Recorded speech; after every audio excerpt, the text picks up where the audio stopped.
Hello and welcome to my channel. Today, we are going to talk about all of the essential tools you are going to need to learn how to crochet.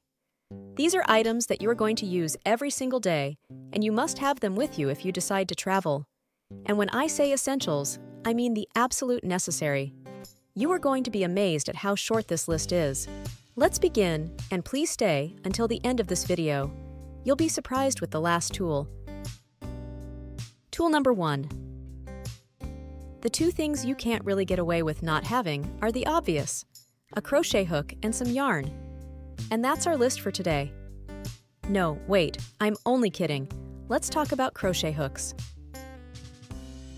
In the beginning, when you're just starting out, any crochet hook from your local store, Amazon or Joann's, will do the trick. My advice to you is to get a couple of crochet hooks in different sizes and different brands.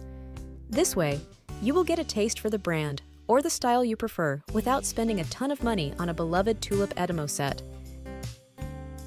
And as time passes by and your skills grow with every new project you take, you can upgrade to what will feel better on your hands.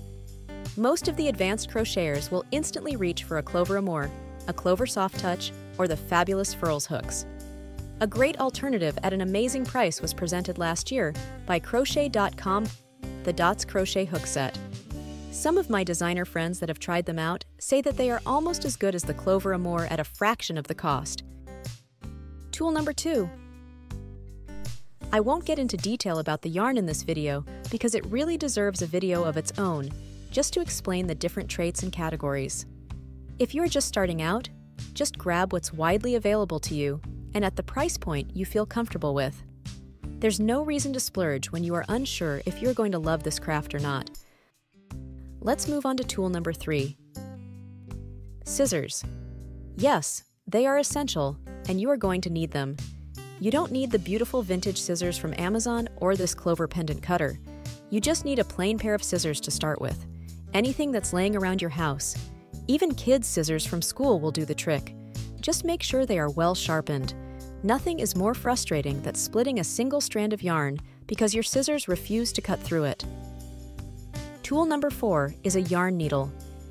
It's essential to weave in your loose ends when you are done with your project, and there's no way around it. Get one with a blunt tip so you won't curse every time it pinches your fingers when trying to weave in your ends. You can either go with the straight or bend option. I have heard people swear by one or the other and how it helps them to weave in ends faster. I believe it's just a matter of preference.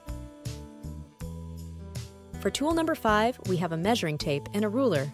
But wait, aren't they used for the same exact work? Like measuring things? Well, yes and no.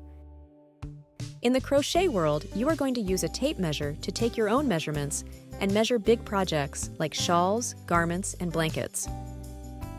But you're going to use the ruler to measure your gauge swatch. A ruler is a hard, solid object, and it won't budge when you are trying to take measurements of a small crochet piece where every stitch and row counts. You could use a gauge swatch ruler, but I really have it in my non-essential tools list. Video coming soon. If you lost me there with the gauge swatch, let me know in the comments, and I will make a video with the proper way to make and measure a gauge swatch. As a bonus, I will add some tools that are semi-essential. What I mean by that? You may not use them every day. Some people may not use them, ever. It really depends on the projects you are going to make. These tools are blocking mats and blocking pins and a stitch dictionary. If you decide you are only going to make amigurumi, you know, the cute little toys, then you probably won't need any of these tools. But if on the other hand, you decide you want to make garments and design your own blanket, you're going to get a lot of use out of them. By the way, if you're interested in designing your own blankets, I have created a mini course to help you out. Check out the pinned comment below. That's all for now. Make sure to watch the next video that appears on your screen now. I bet you will learn something new about crochet. See you on the next one. Bye.